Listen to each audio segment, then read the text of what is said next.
Our goal for Milestone 3 was to bring Agrabah to an alpha quality in many areas, including world art and the core gameplay.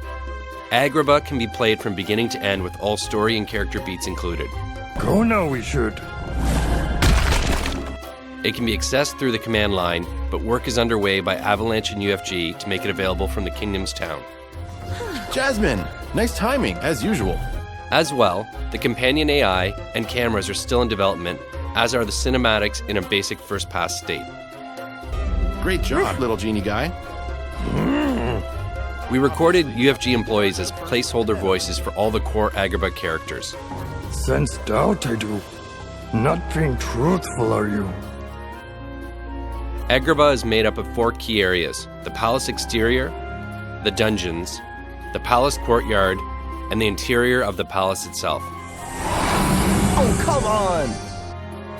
Many new expendables, set pieces, background elements, chose and tellable materials have been created for Agrabah, which will later be available in the toy box.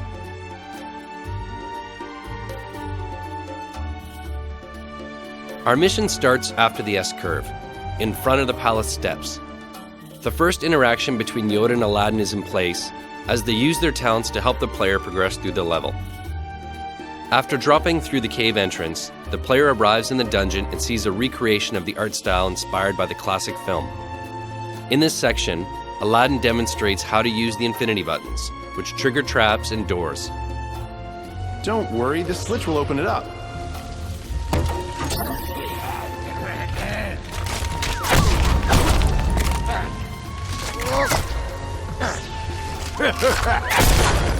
The main dungeon area emphasizes stealth and trap gameplay. The player can choose to use traps to deal with patrolling guards, or abandon stealth and battle them head-on. If the player triggers the alarm, enemies storm the area and attack the player plus Yoda and Aladdin. Right now, the range enemies are set as droids, but they will be replaced later with a new enemy class we're creating, sword-throwing Agrabah guards. After dealing with patrolling guards, the player must make their way to a key that unlocks the gates and lowers a drawbridge. They have to adjust their speed to slow down or speed up while rail sliding. This is to ensure they're not split in half by the swinging axe traps. Encouraging exploration was an important goal for us, so the player can choose to explore the different pathways of the dungeon, discovering collectibles and finding hidden areas. After making their way to the Sultan, the player must engage in a larger battle against the guards with the help of his companions. Look out!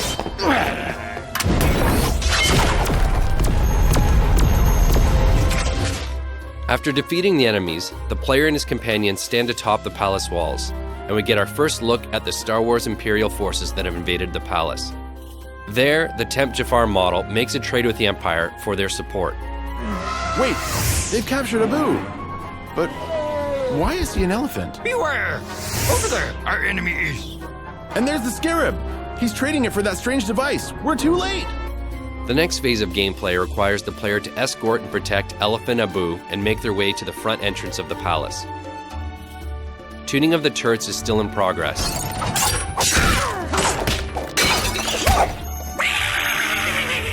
We've included our first attempt at a new enemy intro sequence, which highlights the character and provides their name. I forgot my serial number.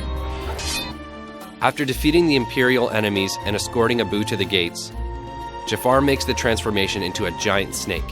Okay, this might be a little harder than I thought.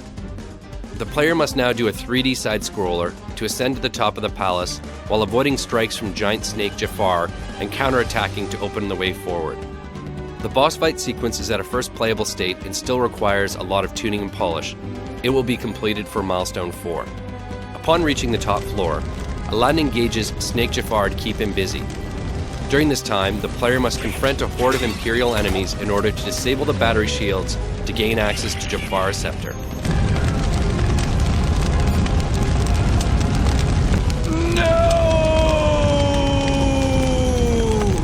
Upon defeating Jafar, a cinematic wraps up the action with a charming interaction between the key story characters.